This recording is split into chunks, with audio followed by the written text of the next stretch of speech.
الحمد لله رب العالمين، والصلاة والسلام على أشرف المرسلين سيدنا ومولانا محمد وعلى آله وأصحابه أجمعين. رب اشرح لي صدري ويسر لي أمري واحلل عقدة من لساني يفقهوا قولي.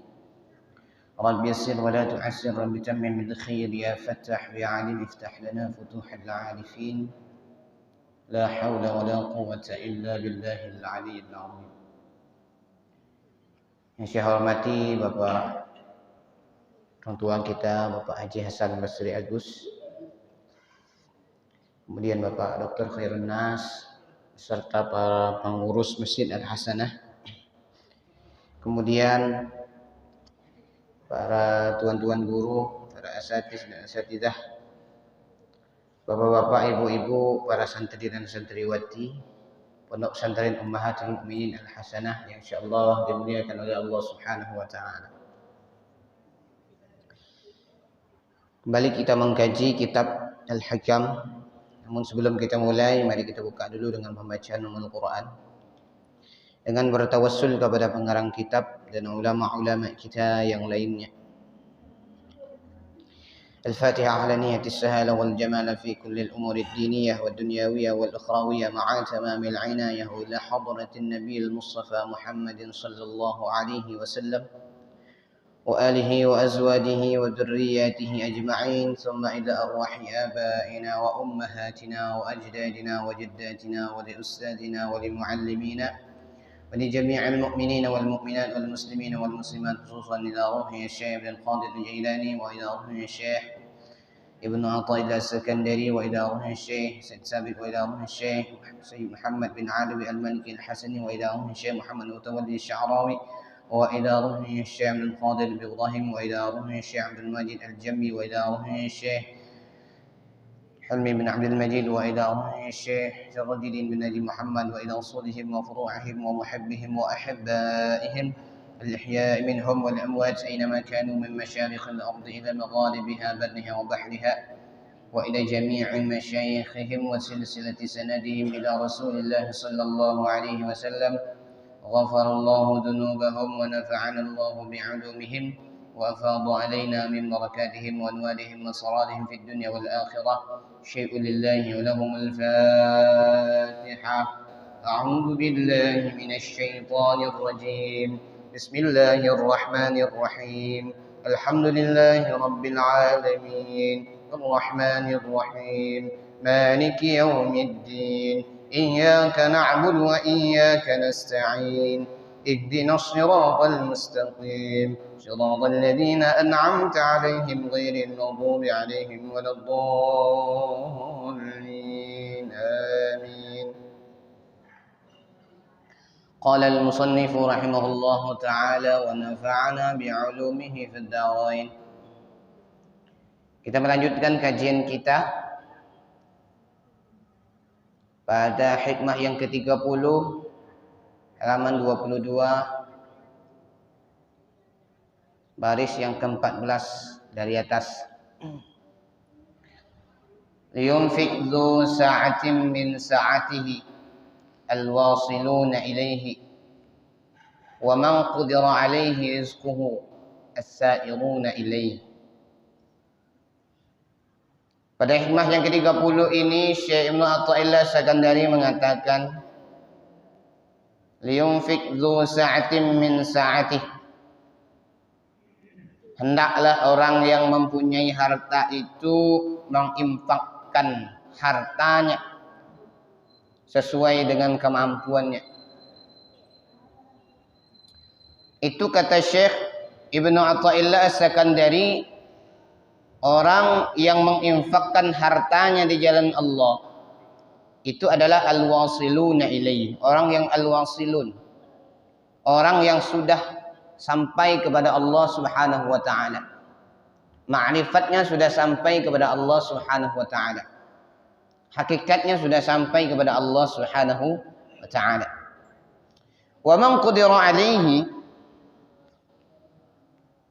dan orang yang disempitkan rezekinya, as-sa'iruna ilaihi, itu adalah orang yang as-sa'irun, Siapa as-sairun? Orang yang sedang berjalan kepada Allah Subhanahu wa taala. Maka kita ini jangan sampai menahan harta kita. Maka dalam terjemahan Melayunya, hendaklah dibelanjakan oleh orang yang mempunyai keluasan daripada keluasan hartanya, dan mereka itulah segala orang yang wasil kepada Allah Ta'ala. Barang siapa yang dipicikkan atasnya rezekinya, maka hendaklah dibelanjakannya daripada barang yang dianugerahkan Allah Subhanahu wa taala akan dia, dan mereka itulah segala orang yang berjalan kepada Allah. Maka kita diperintahkan oleh Al-Qur'an liunfik, disuruh menginfakkan harta. Karena harta ini adalah salah satu nikmat yang paling besar. Maka kita sering minta kepada Allah Subhanahu wa taala apa yang kita minta. Di dalam doa, Allahumma inna nas'aluka salamatan fid din wad dunya wal akhirah wa afiyatan fil jasad wa ziyadatan fil ilmi wa barakatan fil rizq. Minta tambah ilmu, minta barakah rezeki, minta barakah harta. Maka dengan keberkahan harta itu, harta yang Allah berikan kepada kita itu, maka keluarkan jalan yang baik. Karena harta ini bakal kita pertanggungjawabkan nanti di hadapan Allah Subhanahu wa taala. Ada dua pertanyaan nanti. La tazulu qadama 'abdin yaumal qiyamah hatta yus'ala an arba'.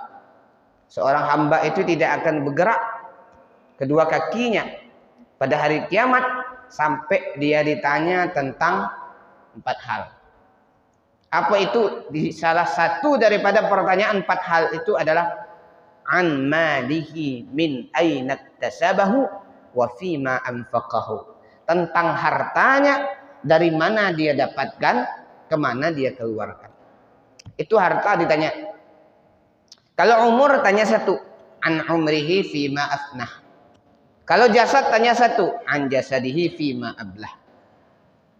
Kalau ilmu tanya 1, an ilmihi fima fa'ala fihi. Kalau umur, dengan umur itu apa yang digunakan dengan umur itu.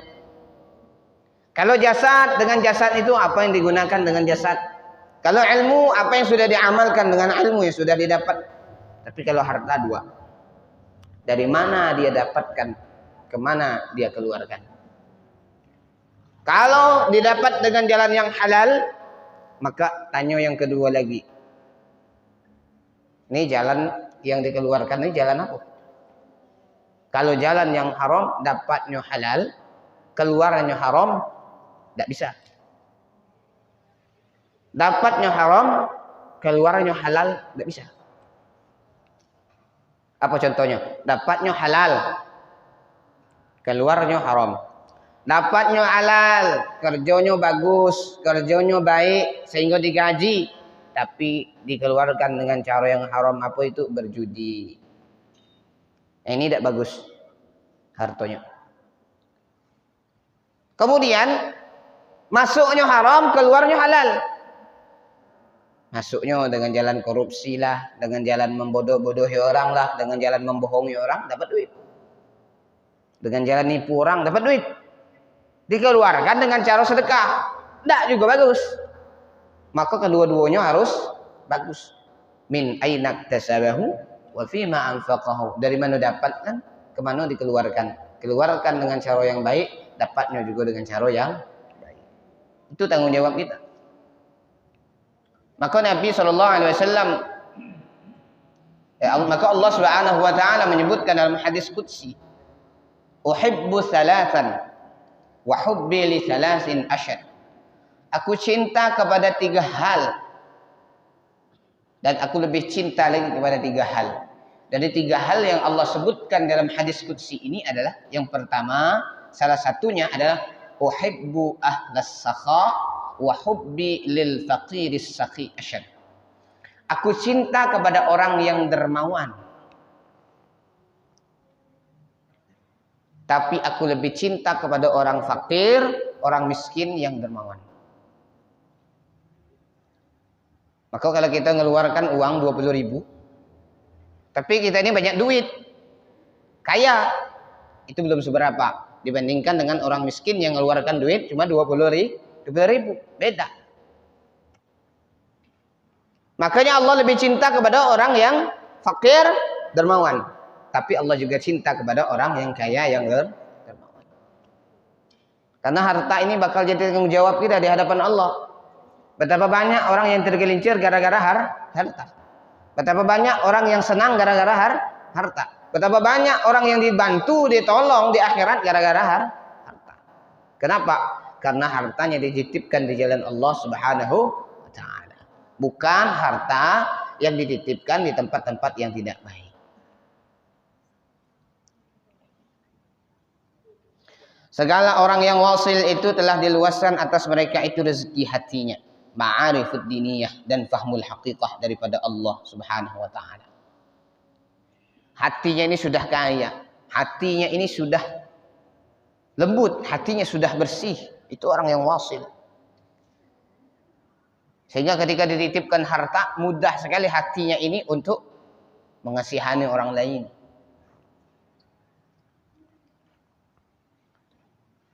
Kalau kita keluarkan harta, ada beberapa hal yang kita dapatkan. Pertama, kalau kita sedekah di jalan Allah, mengeluarkan harta di jalan Allah, maka umur kita barokahnya makin bertambah. Karena Nabi menyebutkan innas shadaqata tazidu fil umr. Sesungguhnya sedekah itu dapat menambah keberkahan pada umur. Umur kita memang sudah ditetapkan oleh Allah. Di dalam rahim ibu kita sudah ditetapkan oleh Allah. Tapi ingat, konsepnya sedekahnya jangan nyesal. Ada kadang orang nyesal sedekahnya. Gimana nyesal sedekah? Ini ada apa namanya? Salat Jumat. Kebetulan salat Jumat ini kan kotak wakaf tuh lewat. Kebetulan dia nih ngantuk. Kotak wakaf lewat depan dia. Jadi disenggol orang sebelahnya. Terbangun dia. Nengok kotak wakaf langsung ngambil duit. Cari duit yang paling kecil. Rupanya terambil duit 1.000. 100.000 jatuh. Jatuh duit 100.000 lewat kotak wakaf. Tapi ternyata orang yang di belakang tadi nengok, dipegangnya pundaknya, dia ambil duit jadi dipegang pundaknya, kasihnya duit. Karena saat itu tidak boleh ngomong. Ya, kata dia tadi, orang yang di belakang tadi, duit orang yang di belakang itu 100.000. Akhirnya dia titipkan kepada orang, dikasih masuk dalam wakaf. Setelah selesai sholat Jumat, maka orang tuh ngomong, Pak, tadi duit bapak yang jatuh 100.000. Astagfirullahaladzim. Berarti bukan duit orang belakang tadi, ya, duit saya lah yang jatuh. Tengok-tengok dalam kantong, lupa ya, duit 100.000 sudah hilang. Nah, ini orang yang sedekah nyesal. Maka kita sedekah jangan nyesal. Karena semuanya itu bakal diganti. Masalul ladzina yunfiquna amwalahum fi sabilillahi kamathali habbatin ambatat sab'a sanabila fi kulli sumbulatin mi'atu habbah. 1 jadi 7 jadi 100. Wallahu yudha'ifu liman yasha. Allah akan lipat gandakan itu bagi siapa yang Allah kehendaki. Kita tidak perlu takut mengeluarkan harta kita, tidak perlu takut kita mengeluarkan apa yang Allah rezekikan kepada kita, tidak usah takut. Dulu ada orang kaya dengan orang miskin, Pak. Orang miskin ini kepengen mengadakan acara peringatan Maulid Nabi. Ini orang yang ikhlas hatinya. Saking kerinduannya dengan Nabi, karena dia ini tidak punya apa-apa, dia undang satu orang pengemis di pasar itu. Dibawa ke rumahnya. Diajak makan, diajak minum dan lain sebagainya, diajak baca maulid. Dibacakan kisah-kisah sejarah tentang Maulid Nabi SAW. Dan mereka terharu ketika membacakan Maulid Nabi SAW, sejarah kehidupan Nabi SAW. Maka orang ini masuk ke kamarnya, dikasih kamar. Orang yang punya rumah ini tidur di luar. Karena tidak sadar, ini karena rumah orang miskin ini kuncinya di luar, bukan dalam kamar kuncinya di luar kamar. Maka ketika masuk, tutup pintu langsung terkunci. Kuncinya itu kunci model lama, Pak, yang ada kayu itu kan. Sehingga terkunci dari luar. Karena orang ini sudah tidur, yang punya rumah ini udah tidur, kebetulan sakit perut. Siapa nih? Orang pengemis tadi. Sakit perut, tidak tahan lagi. Akhirnya ngeluar di situlah. Mohon maaf nih, cerita ini. Keluar di situlah. Ini karena ikhlas, ya. Maka singkat cerita, besok pagi ini orang pengemis tadi pamit keluar dari rumahnya, balik lagi untuk ngemis. Sehingga ditengok di dalam kamar itu, Pak, berubah jadi emas, Pak. Jadi emas itu, kotorannya tadi jadi emas. Aku heran-heran dia. Tanya kan sama pengemis, apa ini emas ini? Nggak tahu, saya tadi malam nggak tahan lagi, saya buang di situlah, ternyata jadi emas. Maka orang kaya tadi gaduh, Pak, heran dia. Heran, dari mana kamu dapat emas nih? Ini jangan-jangan mencuri gitu. Ditunjukkan khasiatnya. Kemarin saya mengadakan acara Maulid Nabi, baca Maulid. Kemudian saya sedekah dengan pengemis. Kemudian dia makan. Kemudian dia tidak tahan lagi, ternyata dibuang di dalam kamar saya. Kemudian kotorannya jadi emas. Akhirnya orang kaya ini kepengen pula, Pak. Tak tanggung-tanggung, seluruh pengemis yang ada di pasar tuh diundangnya semua. Sekitar 50 orang, 60 orang diajak. Diundangnya. Kalau semuanya berak dalam kamar saya, katanya ini banyak nih emasnya gitu. Dikasih makan. Masuk dalam kamar, Pak. Masuk dalam kamar, bukan tidak sengaja dikunci, memang dikunci, digembok ya. Digembok kamar. Pak tidak bisa keluar lagi, ya dak. Jadi punya kamar masing-masing. Masuk. Jadi orang tuh ngetok-ngetok pintu, Pak, mau ke WC, Pak, mau ke WC, sudah dalam tuh lah katanya. Apa, Pak, besok pagi lumuran di lantai itu. Kadang-kadang apa? Karena sedekahnya tidak ikhlas karena Allah Subhanahu wa taala. Tapi kalau mau coba juga tidak apa-apa, Pak, di rumah ya. Mau nyoba juga tidak apa-apa. Artinya apa? Ini kisahnya walaupun benar atau tidak, tapi setidaknya kita ambil pelajarannya apa? Bahwa apa yang kita berikan itu pasti dibalas oleh Allah Subhanahu wa taala, walaupun sedikit. Maka itu yang jadi tameng kita, jadi penolong kita di hadapan Allah nanti ketika kita sudah meninggal dunia. Maka Rasul sallallahu alaihi wasallam pernah bersabda, "Idza matal insan", apabila manusia meninggal dunia, inqata'a amaluh, maka terputus amalnya. Sedekah putus, baca Quran putus, pengajiannya terputus, semuanya terputus. Illa min salasin, kecuali 3 perkara. Yang pertama sedekah jariyah. Sedekah jariyah mengalir. Dia titipkan ke pondok pesantren, dia buat pondok pesantren, dia titipkan ke masjid, dia buat masjid. Nah, itulah yang akan menolongnya di hadapan Allah ketika dia meninggal dunia. Itu jadi saksi di hadapan Allah. Ya Allah, dulu saya bangun masjid di dunia. Nah, masjid ini yang jadi saksi di hadapan Allah. Ini mengalir terus pahalanya. Dia sumbang semen, dia sumbangkan atap, dia sumbangkan kubah, dia sumbangkan jendela, dia sumbangkan pintu dan lain sebagainya untuk masjid, untuk ibadah. Di pesantren begitu juga. Dia sumbangkan Al-Quran. Selama Al-Quran itu masih dibaca oleh anak-anak pesantren, maka itu mengalirlah pahala dalam. Yang kedua, al-ilmu yuntafa'u bih, ilmu yang bermanfaat. Yang ketiga, waladun salih yad'ulah. Nah, ini yang paling terpenting, anak yang saleh yang mendoakan kedua orang tuanya. Kemudian sedekah itu juga memadamkan amarah, memadamkan murka Allah. Maka dalam hadis disebutkan inna shadaqata tudfi'u ghadabar rabbi. Sesungguhnya sedekah itu dapat memadamkan amarah Tuhan, amarah Allah, dapat memadamkan murka Allah. Maka pantas ayat Al-Quran ada berbunyi begini, walau anna ahlal qura amanu wattaqau lafatahna 'alaihim barakatim minas sama. Jikalau sekiranya penduduk muka bumi ini semuanya beriman, bertakwa,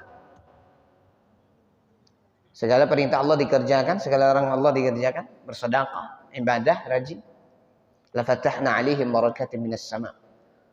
Kami turunkan, kami buka barakah yang ada dalam langit, turunkan oleh Allah Subhanahu wa taala, yang dari bumi dikeluarkan oleh Allah Subhanahu wa taala. Jadi Allah tidak murka, Allah keturunkan rahmatnya, Allah turunkan maghfirahnya, Allah turunkan ampunannya, Allah turunkan apa permintaan kita, Allah turunkan, Allah berikan, Allah keluarkan yang ada di bumi ini, tumbuhkan. Maka kita di Indonesia ini Pak, paling enak hidup. Kenapa? Tongkat ditanam jadi tumbuhan. Cuman batang ubi itu ditaruh di tanah tumbuh. Tempat-tempat orang nggak bisa itu. Kemudian yang kedua, watadfa'u maitatassu. Sedekah itu dapat menolak daripada mati su'ul khatimah.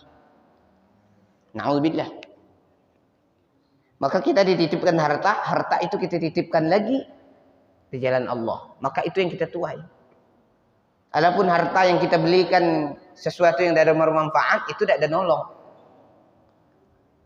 Maka ada yang bertanya, harta itu bisa tidak dibawa mati? Bisa. Bagaimana caranya? Titipkan. Investasikan di jalan Allah.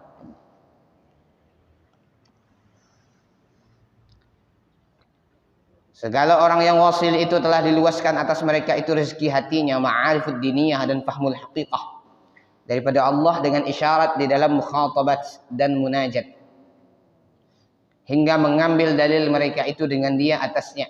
Maka mereka itulah orang yang ahli keluasan. Maka keluar mereka itu daripada terpenjara melihat lainnya kepada padang tauhid kepada Allah Subhanahu wa taala. Ini orang ahlul wasil.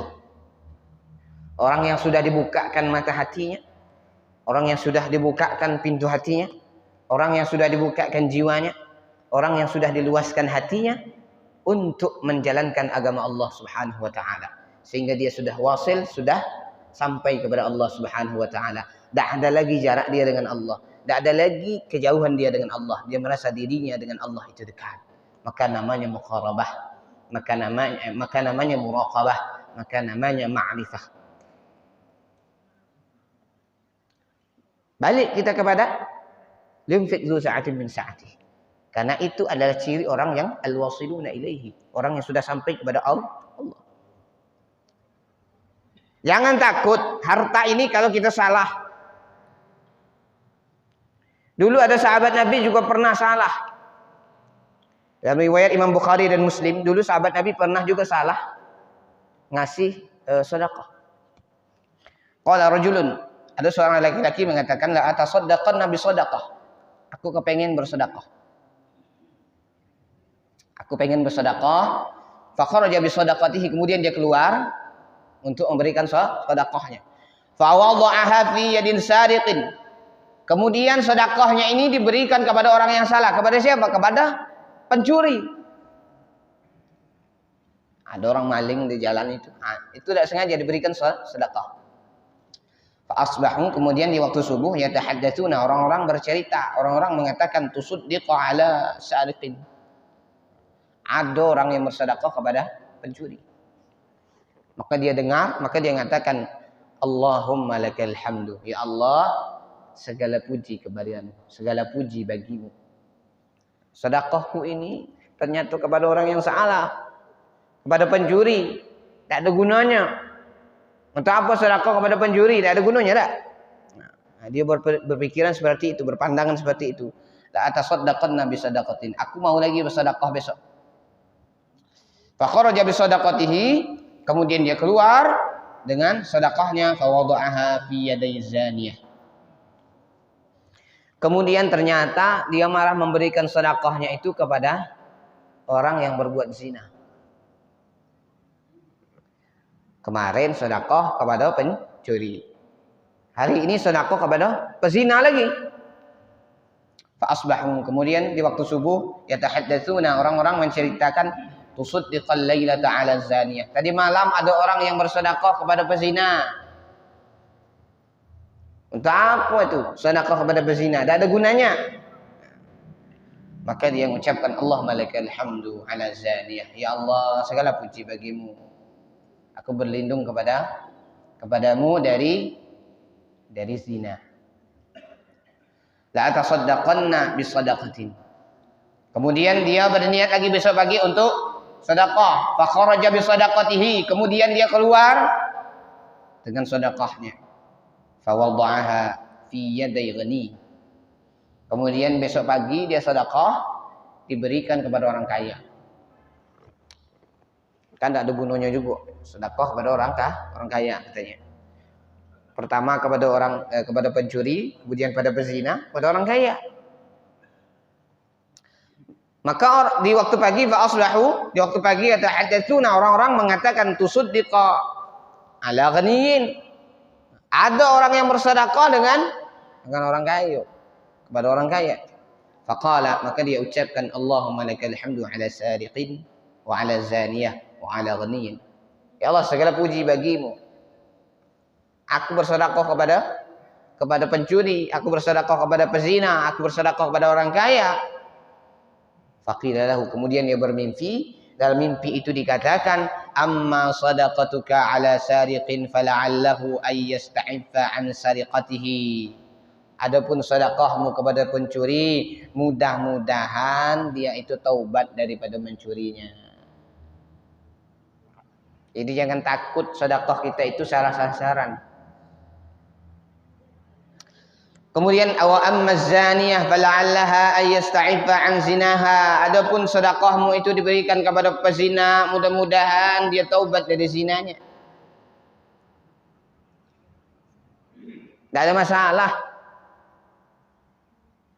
Wa ammal ghani, adapun sedekah kepada orang kaya, fala'allahu ya'tabiru fayunfiqu mimma a'tahu Allah.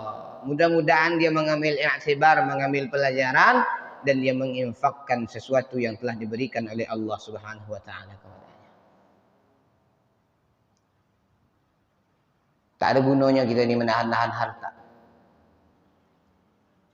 Ada kemarin saya nengok di Facebook itu sampai mobilnya masuk dalam kubur. Hartonya masuk dalam kubur. Emas perhiasannya masuk juga dalam kubur. Saking takutnya dia, hartonya itu tinggal dunia, ikut juga dalam kubur. Bisa nolong lah Pak? Tak bisa nolong. Jangan sangkong kita ini padek bersilat, dapat berkelahi nanti dalam kubur sama malaikat. Tak bisa. Jangan kita ini anggap banyak harta, duit kita di mana-mana, tanah kita di mana-mana, nanti bisa disogok tuh malaikat dalam kubur. Tak bisa. Bawa emas dalam kubur nih, emas. Malaikat, jangan tanya saya lagi, bawa lah balik sana emas. Tak mau malaikat gitu. Apa yang kita bawa? Ilmu dan amal kita. Ilmu kita untuk kita beramal di dunia, amal kita nanti yang dapat menjawab semua pertanyaan-pertanyaan malaikat ketika kita berada di alam barzakh. Man rabbuka? Kata malaikat mungkar, Allah. Wa man nabiyyuka? Muhammad. Wa ma imamuka? Al-Qur'an. Wa ma qiblatuka? Ka'bah. Wa man ikhwanuka? Al-muslimuna wal mu'minun. Itu yang dijawab. Yang jawab siapa? Amalan kita. Kalau amalan kita adalah amalan yang baik, bisa dijawab. Tapi kalau amalan kita itu adalah amalan yang jelek, tidak bisa. Kemarin sudah saya ceritakan bagaimana kondisi orang beriman, ruhnya diangkat oleh Allah. Bagaimana kondisi orang yang kafir, ruhnya diangkat oleh Allah Subhanahu wa taala. Dan itu jauh perbedaan antara jasadnya, ruhnya orang yang beriman dengan jasad dan ruhnya orang kafir. Maka dalam hadis yang lain juga disebutkan as-sakhiyyu qaribun minallah. Orang yang dermawan itu dekat dengan Allah. Maka disebut al-wasiluna ilaih, orang yang sudah sampai kepada Allah. Kemudian qaribun minan nas, dekat dengan manusia. Kalau kita pelit, dengan Allah jauh, dengan manusia juga jauh. Tidak. Orang pelit baik tidak mau kawan sesama pelit. Itu nandakan bahwa sifat pelit itu tidak bagus. Orang pelit pasti nyari orang baik. Kalau orang pelit kawan dengan orang pelit tidak bisa.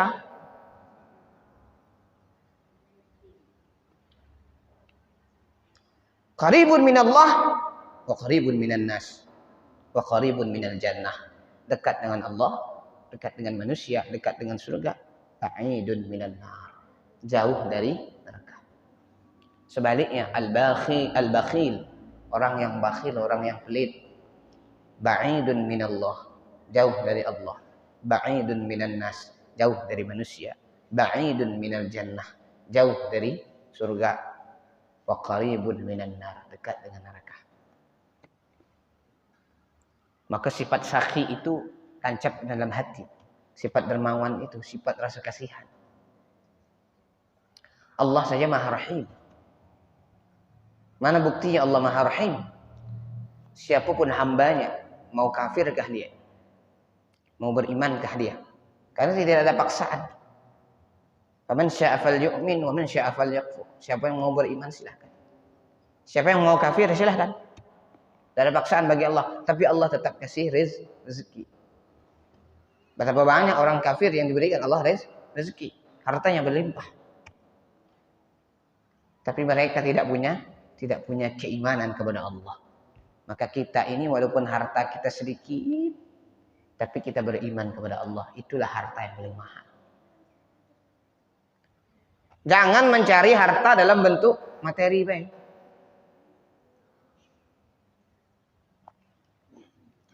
Maka dulu zaman Nabi Sulaiman ada orang miskin. Kemudian di samping rumahnya ada batang pohon yang besar.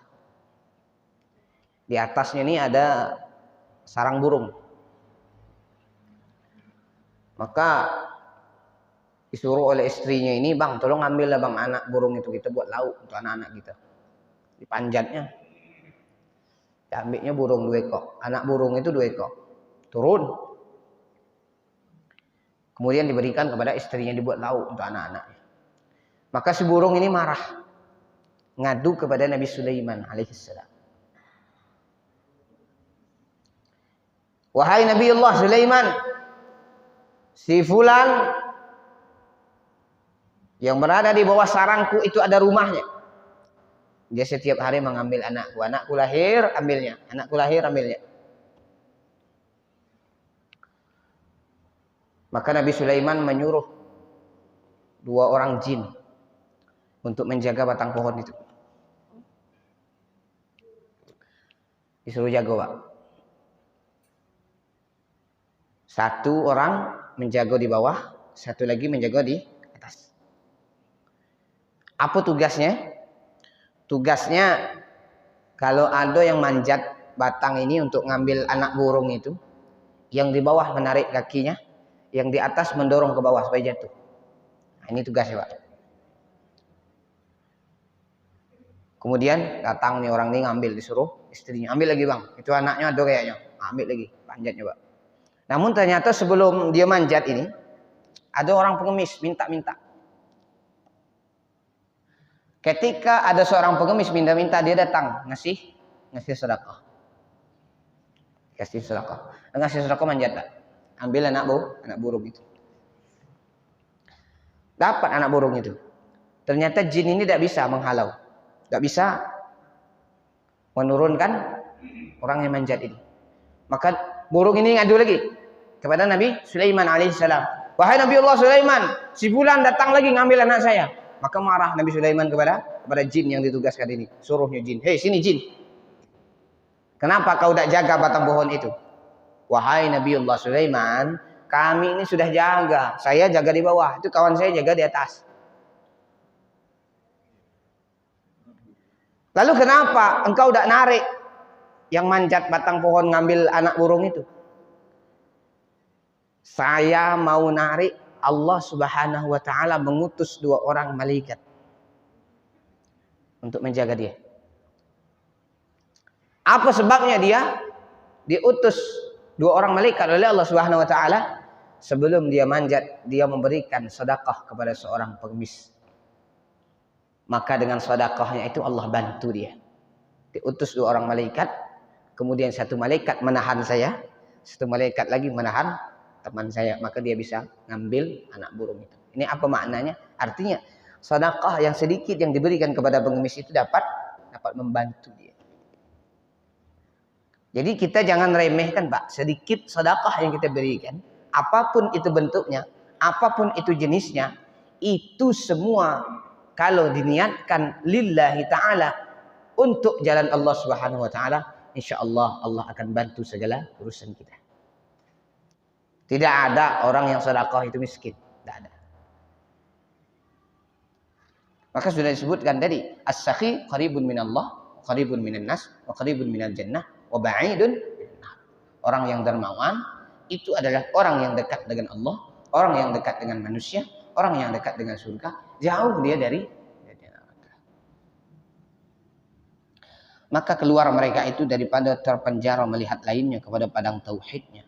Maka luaslah nazar mereka itu, maka dibelanjakannya atas sekedar barang yang kepada mereka itu daripada keluasannya. Orang yang sudah wasil kepada Allah, ketika harta diberikan kepadanya, dia menganggap hartanya itu sesuatu yang biasa-biasa saja, sehingga dia membelanjakan seperlunya baik untuk makan, untuk kebutuhan. Selebihnya dia infakkan. Kalau kita punya harta, Pak, misal 1 miliar, sanggup tidak kita 500 juta kita infakkan? Berat juga dah, Pak. Berat. Sayyidina Umar itu separuh hartanya diinfakkan untuk perang Tabuk. Sayyidina Abu Bakar seluruh hartanya diberikan. Sayyidina Utsman paling banyak. Unta, kambing, itu diberikan. Kuda diberikan untuk perang Tabuk. Dan mereka ini adalah orang-orang yang kaya.